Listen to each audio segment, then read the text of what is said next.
Odds are, one of these people has a urinary tract infection. Let's go see what our scientists have to say about treating this terrible disease.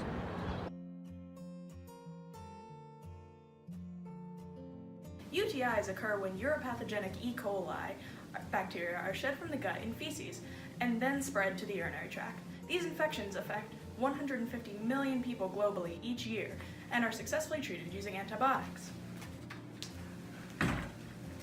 Unfortunately, a growing number of patients experience chronic UTIs due to increasing antibiotic resistance amongst E. coli bacteria. A 2014 study found that 30 to 50% of infections will recur despite antibiotic treatment. New methods must be developed to treat these recurring infections and reduce the rate of antibiotic resistance. Let's talk about pili, which facilitate E. coli's adhesion to various surfaces, including the linings of the ureter and the intestines. Through this mechanism, pili allow E. coli to colonize human viscera and cause infection.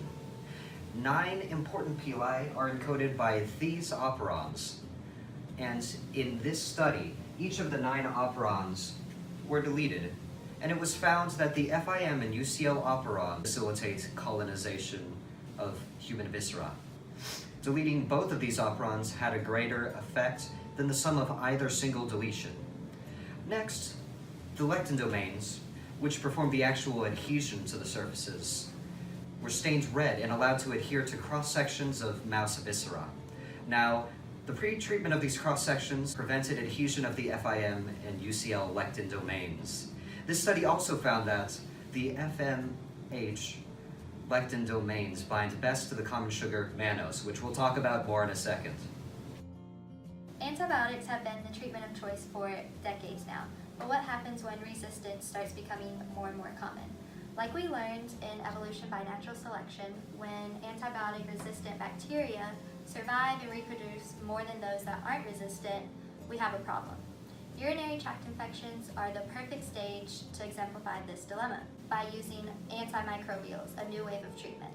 Instead of using antibiotics, we're going to use antimicrobials that prevent the colonization of the thing that's actually starting UTIs.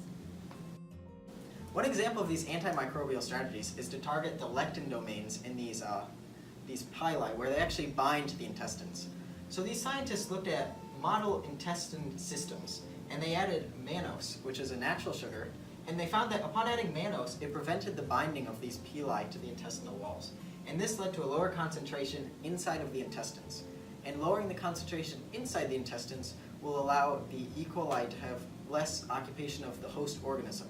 And not being able to occupy the host organism will hopefully prevent urinary tract infections in the future. Given the effectiveness of mannose in lowering the concentrations of E. coli, it is no surprise that a compound central to treating UTI is mannoside, M4284, a mannose-linked molecule. We can see that M4284 has an affinity 100,000 times higher than normal mannose. These charts illustrate the decrease of bacteria in feces, cecum, colon, in mice after being treated 3 times. Even though different groups of mice were used, there was no significant difference in effectiveness. Another benefit of mannose as an alternative to antibiotics is its low impact on the phylogeny of the UPEC bacteria. Researchers sequenced rRNA gene amplicons from the fecal samples of UPEC-infected mice before and after treatments such as mannose and the antibacterial drug ciprofloxacin. As you can see in this chart, the mannose derivative, M4284, didn't really affect the community structures of the bacteria at all. It is on the same level as the untreated mice. On the other hand, the antibiotic treatment Cipro had a very large effect on the community structures. Not only does this result in lessened side effects for patients, but from a treatment standpoint, this serves as evidence to the fact that antibiotics are forcing natural selection in the bacteria. And over time, this is what has given us resistant strains of bacteria. Therefore, this is a very encouraging study in regard to the potential longevity of mannose as a targeted treatment for UTIs.